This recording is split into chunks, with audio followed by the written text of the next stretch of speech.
Hey guys, welcome to Gupta classes. बहुत बहुत स्वागत है आपका फिर से हमारे चैनल में। दोस्तों हम इससे पहले हमने वीडियो में पढ़ा है प्रजनन के बारे में। ठीक है दोस्तों, अगर आपने उस वीडियो को अभी तक नहीं देखा है तो इस वीडियो के आई बटन में आपको उसका लिंक मिल जाएगा, आप उसमें जाकर उसको देख सकते हैं। डिस्क्रिप्शन बॉक्स में भी मैं आपको उस वीडियो को प्रोवाइड करा दूंगा।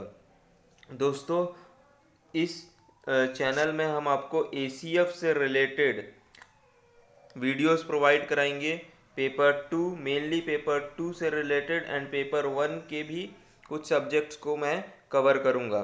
ठीक है दोस्तों, तो आगे हम बढ़ते हैं। हमारा जो टॉपिक है वो है वेजिटेटिव रिप्रोडक्शन। ठीक है दोस्तों, तो वेजिटेटिव रिप्रोडक्शन क्या है? यह अलैंगिक प्रजनन का क्या है, एक उदाहरण है। पौधों में जो प्रजनन होता है, अलैंगिक प्रजनन, उसे हम वेजिटेटिव रिप्रोडक्शन या वर्धी प्रवर्धन कहते हैं। अब इसके डेफिनेशन को देखते हैं, ये क्या है। ठीक है दोस्तों, तो वह प्रजनन जिसमें पौधों के लैंगिक प्रजनांगों को छोड़कर पादप शरीर के अन्य भाग एक प्रवर्धक प्रोपेगेट की भांति कार्य करते हैं तथा विभाजित होकर नए पौधों को जन्म देते हैं, उसे कायिक या वर्धी प्रवर्धन कहते हैं। ठीक है दोस्तों, हम जानते हैं कि पौधों में मुख्यतः प्रजनन बीजों के द्वारा होता है। इससे पहले वीडियो में मैंने कवर किया है। और अगर उनका बीजों को छोड़कर पौधों में अगर प्रजनन जड़, तना, पत्तियों इनके द्वारा होता है तो उन्हें हम अलैंगिक प्रजनन, जिसे हम वेजिटेटिव रिप्रोडक्शन या कायिक या वर्धी प्रवर्धन कहते हैं। ठीक है दोस्तों, अब देखते हैं इस प्रजनन में भाग लेने वाले पादप भाग को, जैसे जड़, तना, पत्ती, उसको क्या कहेंगे? प्रवर्धक, प्रोपेग्यूल्स कहेंगे। ठीक है दोस्तों, अब देखते हैं कम विकसित पौधों में प्रजनन क्या होता है? विखंडन, मुकुलन आदि द्वारा होता है। मैंने पहले ही बताया, कम विकसित पौधे फंजाई, कवक हो गए, टेरिडोफाइटा, ब्रायोफाइटा, इन सभी में क्या होता है? प्रजनन विखंडन, मुकुलन आदि के द्वारा होता है। ठीक है दोस्तों, लेकिन आवृत्ति बीजों में यह जनन निम्न विधियों द्वारा होता है। आवृत्ति बीज पौधे क्या है?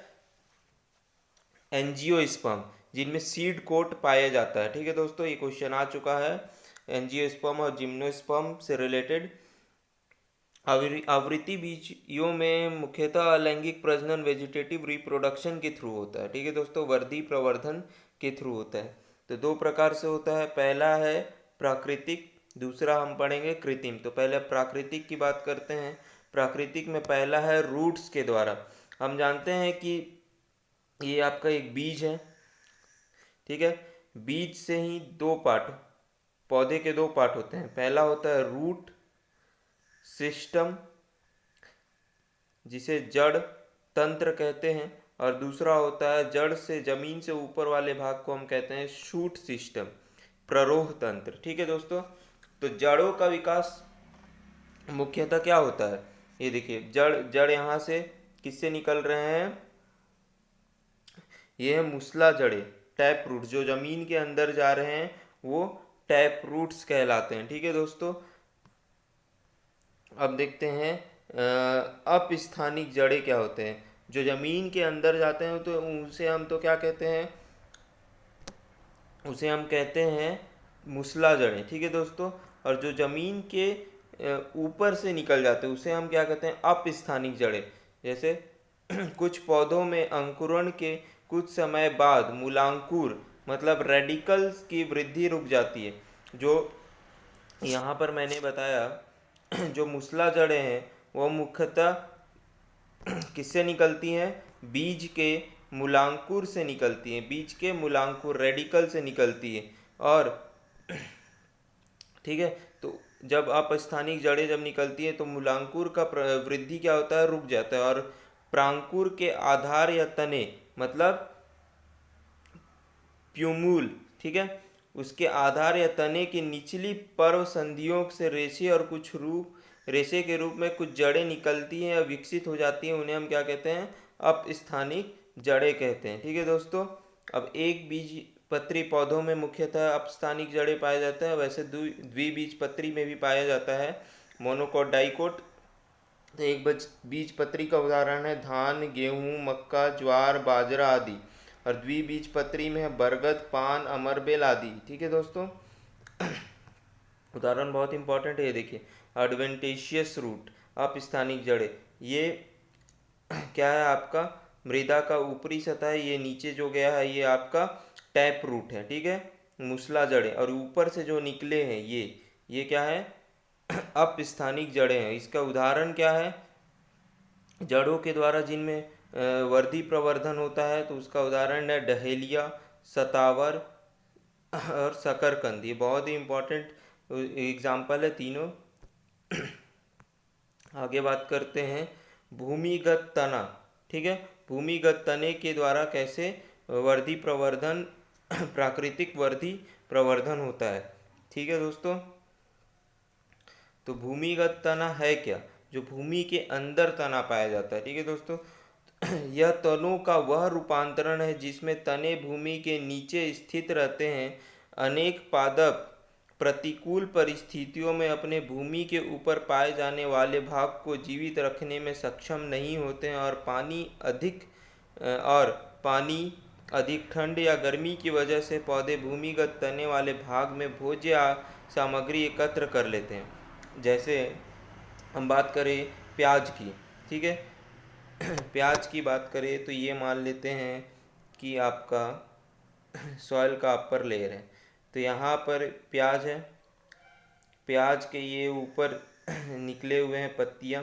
फिर जैसे ही प्रतिकूल परिस्थितियाँ आती हैं, ठीक है दोस्तों, तो ये ऊपर वाले जो वायवीय भाग है, एयर में जो पार्ट है, वो क्या होता है झड़ कर गिर जाता है, और नीचे अपना भोजन का ये संग्रह कर लेते हैं। ठीक है जो दोस्तों, जितने भी प्याज, आलू, ये सब जड़ें नहीं है, ये सब क्या है मॉडिफाइड स्टम, भूमिगत तना है। ठीक है दोस्तों, भोज्य सामग्री एकत्र कर लेते हैं, और अनुकूल परिस्थिति, ठीक है, अनुकूल परिस्थिति जैसे ही अनुकूल परिस्थिति आती है, भूमिगत तना विकसित होकर पौधों का नया वायवीय भाग बना देता है, तो फिर से उसमें ऊपर वायवीय भाग बन जाता है। ठीक है दोस्तों, अब भूमिगत तने भी 4 प्रकार का रूपांतरण पाया जाता है। पहला है राइजोम, राइजोम के द्वारा, ये सब एकदम डिटेल में जाने की ज़रूरत नहीं है, बस उदाहरण आपको ऐसे क्वेश्चन आ सकता है कि अदरक में वर्धी प्रवर्धन किसके द्वारा होता है, तो आंसर क्या हो जाएगा राइजोम। तो हल्दी, अदरक, फर्न, आइरिस आदि में क्या होता है प्रकंद के द्वारा, राइजोम के द्वारा वर्धी प्रवर्धन होता है। ये सब मॉडिफाइड स्टेम है। ठीक है दोस्तों, भूमिगत तना है। ठीक है दोस्तों, अब दूसरा है ट्यूबर्स या कंद जिसको कहते हैं हिंदी में, उसका उदाहरण है आलू, साइपेरस, रोटंडस, हेलियंथस, ट्यूबरोसस। ठीक है दोस्तों, अब देखते हैं बल्ब, सल्क कंद के द्वारा प्याज, लहसुन, लीली आदि। और घनकंद कॉर्म के द्वारा अरबी, जिमीकंद, अनानास, ये सब क्या है इसके उदाहरण है। अब देखते हैं सब एरियल स्टेम, अर्धवायवीय तना, जो मतलब आधा जमीन के अंदर होगा तना और आधा वायु में होगा। ठीक है दोस्तों, मतलब जमीन के ऊपर होगा। इसमें रूपांतरित तना भूमि और वायु दोनों में पाया जाता है। ठीक है दोस्तों, इसके प्रकार अगर देखेंगे तो फिर से रनर है, उसका उदाहरण है घास, मार्सिलिया, ऑक्जेलिस, दूब घास, ब्राह्मी दूब घास, और ब्राह्मी बहुत ही इंपॉर्टेंट है। फिर है स्टोलोन, हिंदी में भी इसको यही बोलते हैं, उसका उदाहरण है चमेली, बेला, जास्मीन, स्ट्रॉबेरी। तीसरा है ऑफसेट, इसका उदाहरण है पिस्टिया, जलकुंभी। ये सब जो मैं बता रहा हूँ आपको, ये रनर, स्टोलोन, ऑफसेट, सकर, ये सब क्या है सब एरियल स्टेम है। ठीक है दोस्तों, क्या है सब एरियल अर्धवायवीय तना है। ठीक है दोस्तों, सब एरियल स्टेम है। ये इसका बस एग्जाम्पल बहुत इंपॉर्टेंट है। फिर है लीव्स के द्वारा किन में होता है, अब लीव्स में देखते हैं, पत्तियों के द्वारा उदाहरण देखेंगे, अजूबा, ब्रायोफाइलम बिग्नोनिया की पत्तियां अपने ऊपर अपस्थानिक कलिकाएं तथा जड़ें पैदा करके अनुकूल परिस्थितियों में प्रजनन करती हैं। जब ये पत्तियां जमीन पर गिरती हैं तो विकसित होकर नए पौधों का रूप ले लेती है। उदाहरण देखेंगे तो स्ट्रेप्टोकार्पस, सेंट पॉलिया, ये सब क्या है, उदाहरण है किसके, पत्तियों के द्वारा वेजिटेटिव रिप्रोडक्शन या वर्धी प्रवर्धन कैसे होता है ये। फिर है पत्र कलिकाओं के द्वारा, कुछ पौधों में कलिकाएं समूह में व्यवस्थित होकर एक विशिष्ट रचना का निर्माण करती हैं जिसे पत्र कलिकाएं कहते हैं। अभी मैं आगे आपको इमेजेस के थ्रू पूरा दिखाऊंगा कि तब आपको अच्छे से समझ में आएगा। ठीक है दोस्तों, ये ज़मीन में गिरने के बाद नए पौधों का निर्माण करते हैं। उदाहरण है जिमी कंद की पत्ती की कक्ष में, ठीक है, ऑक्जेलिस, डायोस्कोरिया, ये सब क्या है, इसके उदाहरण हैं। ठीक है दोस्तों, ये देखिए अभी जो इसकी मैं बात कर रहा था, अजूबा की पत्तियों पर अपस्थानिक कलिकाएं द्वारा पौधों का निर्माण। ये देखिए यहाँ पर पत्तियों में बर्ड्स या कलिकाएं निकल गई हैं। ये जब ज़मीन में गिरेंगे तो फिर से नए पौधों का विकास हो जाएगा। ठीक है दोस्तों, ये देखिए ये बुल्बिस जो मैंने बताया, ऑक्जेलिस का बुल्बिस, यहाँ पर आपका पत्र कलिकाओं के द्वारा, बुल्बिस के द्वारा कैसे, मतलब बर्ड्स एक ग्रुप में होती हैं और जब गिर जाती हैं तो उससे पौधों का निर्माण हो जाता है। अब बात करेंगे आर्टिफिशियल वेजिटेटिव प्रोपेगेशन, कृत्रिम कायिक प्रवर्धन कैसे, मतलब क्या क्या इसके तरीके होते हैं। देखिए ये होता क्यों है, ये मतलब करते क्यों, मानव अपनी इच्छा अनुसार अच्छी नस्ल का पौधा प्राप्त करने के लिए उनके कायिक भागों से नए पौधों को प्राप्त करता है। नेचुरल प्रोपेगेशन में क्या होता है कि जो नेचुरली हो रहा है, ठीक है दोस्तों, अब हमें अच्छी नस्ल का चाहिए तो हम अपने हिसाब से पौधों को मॉडिफाई करके उन्हें प्रोपेगेट कर सकते हैं, उन्हें उगा सकते हैं। तो इसीलिए आर्टिफिशियल वेजिटेटिव प्रोपेगेशन आगे पढ़ेंगे, उसमें क्या क्या टाइप्स होते हैं। ठीक है दोस्तों, तो पहला है दाब लगाना जिसे लेयरिंग कहते हैं। ठीक है दोस्तों, इस विधि में क्या होता है, इस विधि द्वारा मुख्यतः झाड़ी या कोमल तने वाला भाग जैसे गुलाब, गेंदा, जास्मीन, नींबू, अंगूर आदि में प्रजनन कराया जाता है। जिसके मतलब जो झाड़ी या तना एकदम कोमल हो, कठोर नहीं होना चाहिए। ठीक है दोस्तों, उसी में लेयरिंग होगा, बहुत इंपॉर्टेंट है। अब देखते हैं, इस विधि में पौधों की एक शाखा को झुकाकर नीचे नम मिट्टी में दबा देते हैं। पौधे की एक शाखा मान लीजिए ये है, इसको काट कर मिट्टी में दबा देंगे। ठीक है, देखते, और कुछ दिनों बाद अपस्थानिक जड़ों से पौधा निकल जाता है, जड़ें निकल जाती है और फिर उसे काट कर अलग रोपित कर देते हैं। जैसे मान लीजिए ये आपका स्टेम है, लेयरिंग में क्या कर रहे हैं, ये स्टेम है, इसको हमने काट कर मिट्टी में ऐसे दबा दिया। ठीक, दबाया, कुछ दिन बाद यहाँ से जड़ें निकली, अपस्थानिक एडवेंटेशियस रूट निकले, फिर इसको मातृ पौधे से काट कर हम अलग इसको लगा देते हैं ताकि फिर से अलग पौधा वहाँ पर वृद्धि कर सके। ठीक है दोस्तों, अब लेयरिंग भी बहुत सारे प्रकार के होते हैं, mould layering, trench layering, tip layering, तीनों प्रकार के होते हैं। तो मोल्ड लेयरिंग का एग्जांपल है जास्मीन, चेरी, स्ट्रॉबेरी, अंगूर। अब मोल्ड लेयरिंग में क्या करते हैं दोस्तों, इस विधि में हम पौधे के आधारीय मुख्य शाखा की पत्तियों को क्या करते हैं, तोड़कर, मतलब मुख्य शाखा बस बचा देते हैं और संपूर्ण पौधे को हम मिट्टी से ढक देते हैं। ढकने के बाद उस मिट्टी को, मतलब उस पूरे भाग को नम रखा जाता है और कुछ समय बाद उस शाखाएं से बहुत सारी क्या निकलती हैं, जड़ें निकलने लगती हैं। फिर उन शाखाओं को हम काट कर अलग लगा देते हैं और उससे नए पौधों का विकास होता है। तो उसे हम क्या कहते हैं, मोल्ड लेयरिंग या फिर मोल्ड लेयरिंग कहते हैं, जिसका उदाहरण है जास्मीन, चेरी, स्ट्रॉबेरी, अंगूर। अभी मैं आगे आपको इमेज दिखाऊंगा तो और क्लियर होगा। अब ट्रेंच लेयरिंग की बात करेंगे दोस्तों, तो ट्रेंच लेयरिंग में क्या करते हैं हम, इस विधि में एक पौधे की शाखा को लेकर हम उसी के आकार की नाली या ट्रेंच खोदकर, मतलब मान लीजिए एक ये शाखा है, तो इसी के आकार की एक नाली नीचे खोदेंगे, ठीक है, और उसमें इसको हम फिट कर देते हैं, ठीक है दोस्तों। और बाद में इस शाखा को हम क्या करते हैं, नए पौधे के बाद में इस शाखा से बहुत सारे नए पौधे निकलते हैं एडवेंटिशियस रूट से, ठीक है, और जिसे मूल पौधे से हम अलग करके उसे अलग स्थान पर लगा देते हैं। उसका उदाहरण है सेब, क्लीमेटिस, ठीक है दोस्तों। और टिप लेयरिंग, टिप लेयरिंग में हम क्या करते हैं, इस विधि में सिर्फ एक शाखा, जो अग्र भाग होता है शाखा जो होता है, उसको हम लेते हैं और उसको मिट्टी में दबा देते हैं, उसमें से रूट्स निकलते हैं, उसको काट कर फिर हम अलग लगा देते हैं, नए पौधे निकलते हैं। तो हमने पहला देखा मोल्ड लेयरिंग, ट्रेंच लेयरिंग और टिप लेयरिंग, ठीक है दोस्तों। अभी मैं आपको पिक्चर में दिखा रहा हूँ, ये देखें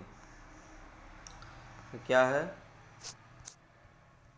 ये है आपका tip layering, sorry trench layering. Trench layering में देख रहे हैं आप, हमने क्या किया, पौधे की एक नाली जितना, जिसका इसका जितना लेंथ है, ब्रेड्थ है, उस हिसाब से एक नाली बनाया, उसमें लगा दिया, इसमें से बहुत सारे रूट्स निकले, फिर उसको हमने काट कर इसमें सॉइल में लगा दिए, तो यहाँ से अब नए पौधों का विकास हो जाएगा।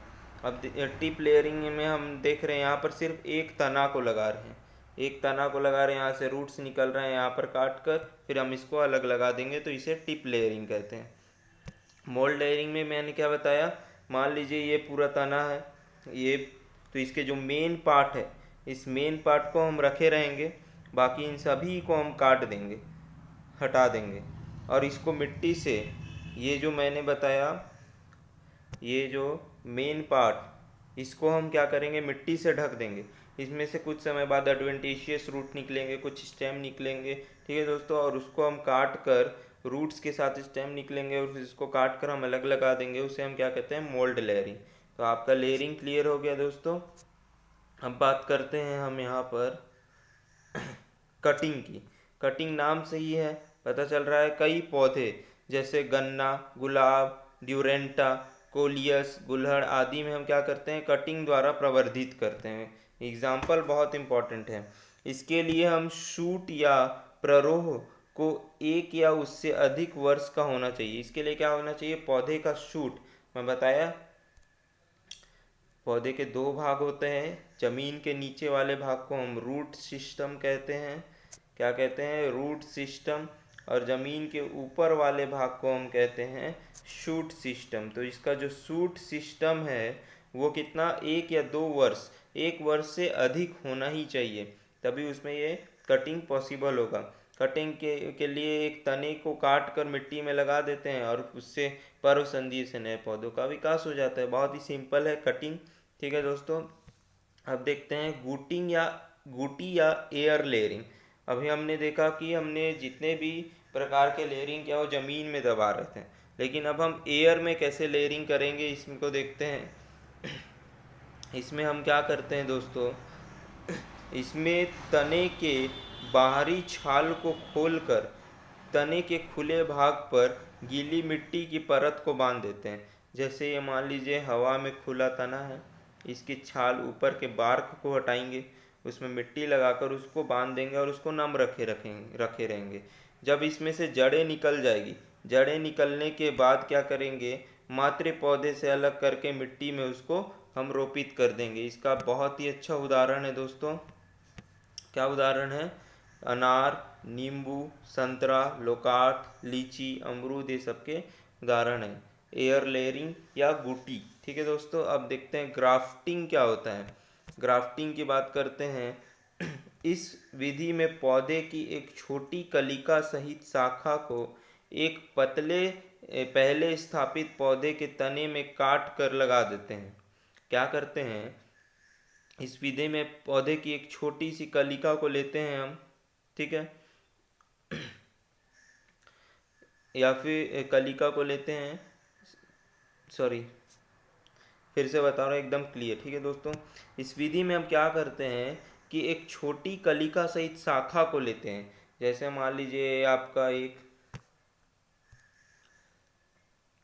आपका एक पौधा है, ठीक है, इसमें बर्ड्स निकले हैं बहुत सारे, ये बर्ड्स हैं, और ये अलग पौधा है। ठीक है दोस्तों, सॉरी, ये एक पौधा है, ये बर्ड निकले हैं। ठीक है, ये एक दूसरा पौधा है।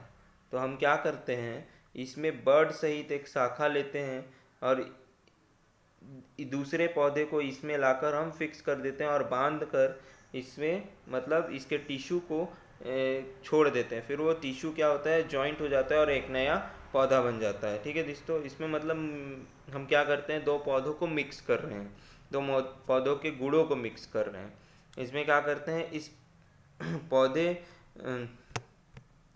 इस विधि में क्या करते हैं, पौधे की एक छोटी कलिका सहित शाखा को एक पहले स्थापित पौधे के तने में काट कर लगा देते हैं। इस प्रकार उत्तकों के संयोजन, अभी बताया, उत्तकों के संयोजन के बाद एक नया पौधा विकसित होता है। ठीक है, होता है। काट कर लगाए भाग को हम क्या कहते हैं, कलम या सायन। बहुत ही इंपॉर्टेंट है, जो काट कर हम ला रहे हैं उसको क्या कहते हैं, कलम या सायन। और स्थापित, जो पहले से स्थापित है, उसे हम क्या कहेंगे, स्कंद या स्टॉक कहते हैं। क्या कहते हैं, स्कंद या स्टॉक। ठीक है दोस्तों, अब देखिए 4 से 12 इंच का प्ररोह होता है और इसकी सभी को कलिकाओं को सुरक्षित रखा जाता है। जो हम दूसरे पौधे को काट कर ला रहे हैं वो 4 से 12 इंच का होता है और उसमें सभी कलिकाओं को सुरक्षित रखा जाता है। और जो जड़ जो पहले से लगा हुआ है उसके मतलब स्टॉक की सभी कलिकाएं को हम क्या करते हैं, कलिकाओं को हटा देते हैं, बर्ड्स को। ठीक है दोस्तों, अभी ग्राफ्टिंग भी 2 प्रकार का होता है। अभी मैं पिक्चर दिखाऊंगा और क्लियर होगा। स्प्लाइस ग्राफ्टिंग और विप ग्राफ्टिंग। स्प्लाइस ग्राफ्टिंग में हम क्या करते हैं, दोनों पौधों को, जैसे मान लीजिए ये एक पौधा है, ये एक पौधा है, ठीक है दोस्तों, और ये एक पौधा है। तो हम इसमें क्या करते हैं, इस प्रकार से कटिंग करते हैं। और फिर से बता रहा हूँ, इसमें हम क्या करते हैं,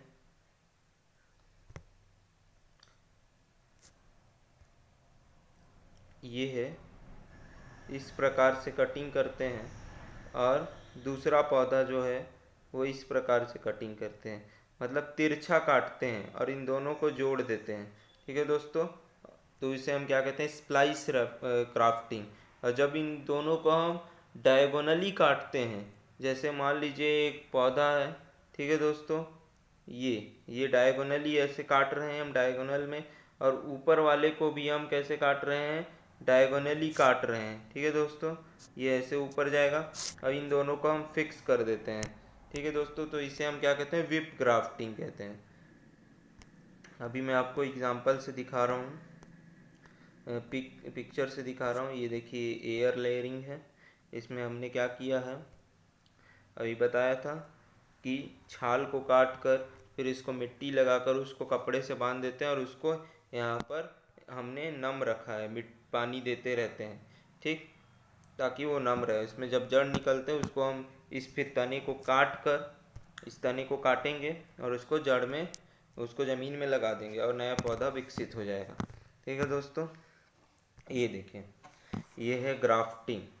तो इसमें ग्राफ्ट, ये इसको हम क्या बोलते हैं, सायन बोलते हैं। नीचे वाले जो पहले से ज़मीन में है उसको हम बोलते हैं स्टॉक। अब देखिए इसमें हम क्या कर रहे हैं, तिरछा काट रहे हैं। ठीक है दोस्तों, तिरछा काट रहे हैं तो इसे हम कहेंगे स्प्लाइस ग्राफ्टिंग। और जब हम डायगोनली काट रहे हैं, डायगोनली ऐसे, ठीक है दोस्तों, ऐसे, तो उसे हम क्या कहते हैं, विप ग्राफ्टिंग कहते हैं। ठीक है दोस्तों, ग्राफ्टिंग क्लियर हो गया। अब देखते हैं इनार्किंग क्या होता है। उतना ये सिलेबस में तो नहीं है, फिर भी इम्पोर्टेंट है, देख लीजिए। इस विधि में बेहतर किस्म और निकृष्ट किस्म के पौधों की शाखाओं को छीलकर आपस में बांध देते। कुछ नहीं कर रहे हैं, इसमें क्या करें, एक बेहतर किस्म और एक निकृष्ट किस्म के पौधे की शाखाओं को काट कर आपस में बांध दे रहे हैं। देखिए, टोमेटो प्लांट और पोटैटो प्लांट इनार्किंग द्वारा वर्दी प्रवर्धन हम कैसे करते हैं। ठीक है दोस्तों, फिर आगे देख रहे हैं हम क्या है, आगे क्या बचा है, ग्राफ्टिंग हो गया, इनार्किंग हो गया। अब देखते हैं चश्मा चढ़ाना या मुकुलन। चश्मा चढ़ाना या मुकुलन बड ग्राफ्टिंग ये कैसे होता है। ये ग्राफ्टिंग के जैसा ही एक प्रकार का विधि है।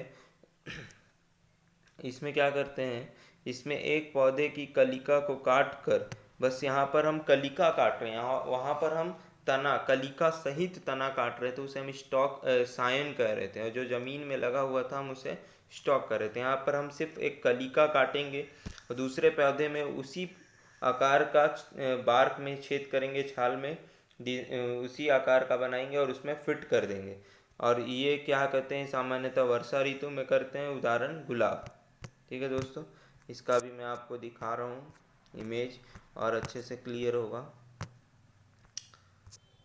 अच्छा, उसका बता रहा हूँ, ये देखिए। एक मिनट। इसमें क्या करते हैं हम, इसमें ये बर्ड, मान लीजिए ये एक पौधा है, इसका हमने यहाँ से बर्ड निकाला, ये निकाला, ठीक है दोस्तों। और क्या किया, ये मान लीजिए ये एक पौधा है और इसी के आकार का हमने यहाँ पर छेद किया। अब हम क्या करते हैं कि इसको हम यहाँ पर फिट कर देते हैं यहाँ पर।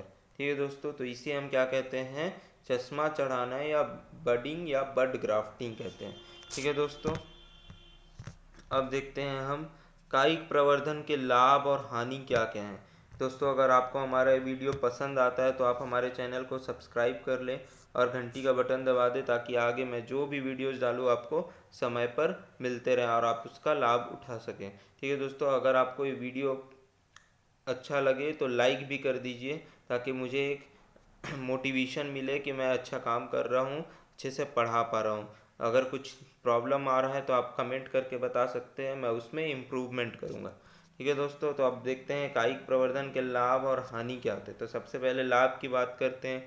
आसान है, सबसे आसान है, मतलब जल्दी कर सकते हैं। नेचुरल वेजिटेटिव प्रोपगेशन में क्या होता है, हमें वेट करना पड़ता है। ठीक है, लेकिन कायिक प्रवर्धन में हम क्या कर सकते हैं, जल्दी जल्दी पौधों में प्रोपगेशन कर सकते हैं, उनका प्रवर्धन कर सकते हैं, तेजी से गुणन होगा। ठीक है, जो बीज उत्पन्न नहीं कर पाते, अब जो बीज उत्पन्न नहीं कर पाते उनके लिए तो ये एक ही प्रकार का प्रजनन है, अलैंगिक वर्धी प्रवर्धन। ठीक है दोस्तों, जैसे कि केला, अनानास आदि।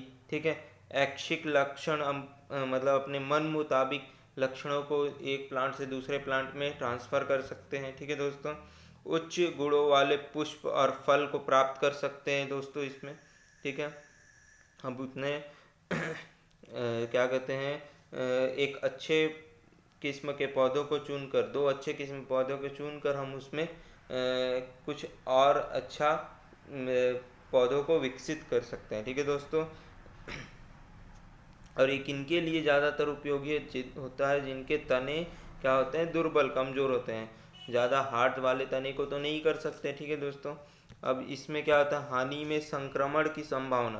कैसे, मान लीजिए एक पौधा ये है, ठीक है, इसमें मैं वर्धी प्रवर्धन कर रहा हूँ, इसमें मान लीजिए कोई बीमारी है। ठीक है दोस्तों, कोई इसमें कमी है, तो जब मैं इसका वर्धी प्रवर्धन करूँगा, नया पौधा विकसित होगा, तो इसमें भी वो बीमारी आएगा, फिर इस प्रकार से फैलने की क्या है, संभावना रहती है। रोगग्रस्त संततियाँ क्या होती हैं, उत्पन्न होने के चांसेस रहते हैं। विभिन्नताएं उत्पन्न करना क्या होता है, संभव नहीं हो पाता है। ठीक है दोस्तों, तो ये मेरे हिसाब से पूरा कंप्लीट हो गया।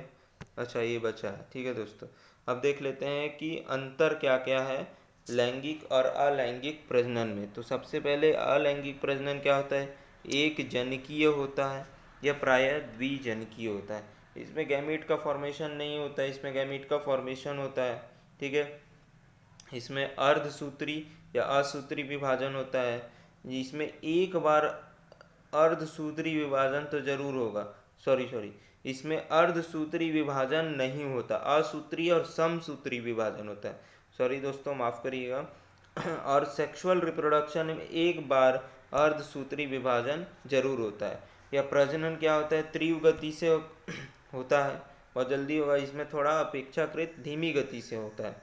इस विधि में बहुत अधिक संख्या में संततियों का जन्म होता है। हमने देखा था मल्टीपल फिजन में कैसे एक अमीबा से बहुत सारे अमीबा बने थे। हमने पिछले वाले वीडियोस में देखा है। अगर आपने उस वीडियो को अभी तक नहीं देखा तो आप उसका लिंक मैं डिस्क्रिप्शन में दे दूंगा, आप जाकर देखिए। आई बटन में भी उसका लिंक दे दूंगा।